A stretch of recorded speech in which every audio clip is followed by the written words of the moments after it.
For our last video this week, we're going to be talking about pacing. If you want to improve your writing, then pacing is something you must pay attention to.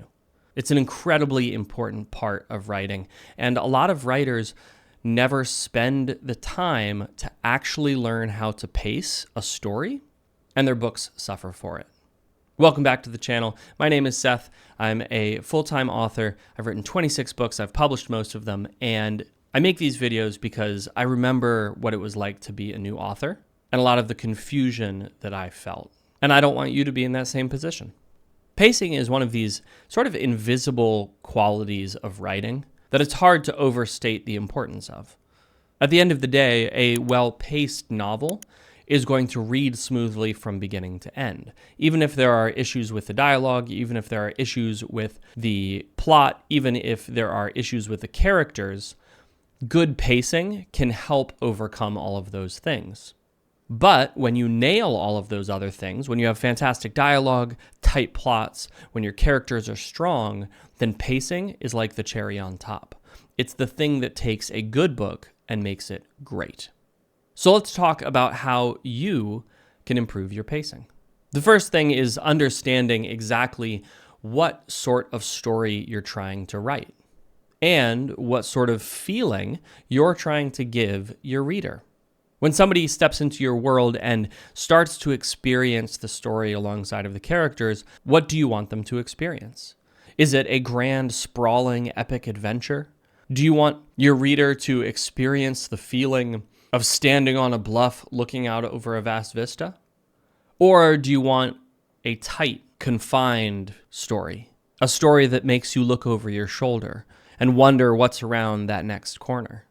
Depending on the kind of story you want, your pacing has to be completely different. But there are a few things that are universal when it comes to pacing. And the first is foreshadowing. Foreshadowing is incredibly important because it subconsciously clues in the reader to expect something. And when you do that, the desire to get to the reveal helps pull the reader through the story.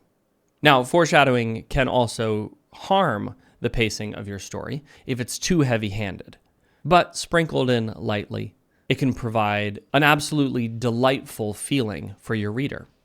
The second thing you should do if you're trying to learn pacing is you should create micro arcs. The arc of your story is going to run from beginning to end.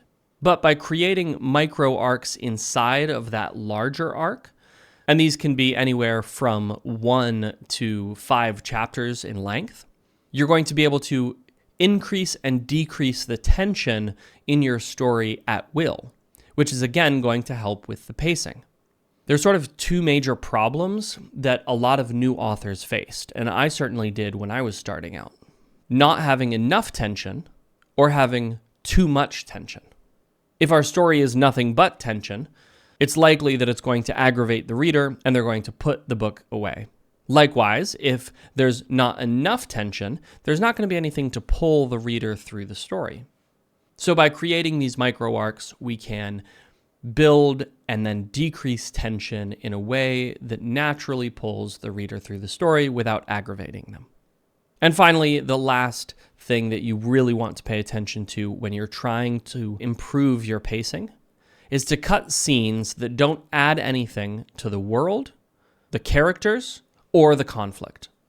You can add scenes that don't necessarily build on the plot, but do add a lot of rich information to the world. Likewise, you can put scenes together that don't add anything to the world and don't really explore the conflict, but do build the characters. The best scenes are going to do all three. But if you have a scene that does none of these things, then get rid of it. It's just going to be a drag on the story. It's going to cause the pacing to be disjointed, and you don't want that. So throw it out, even if you really, really love it. Pacing is what takes a book from good to great.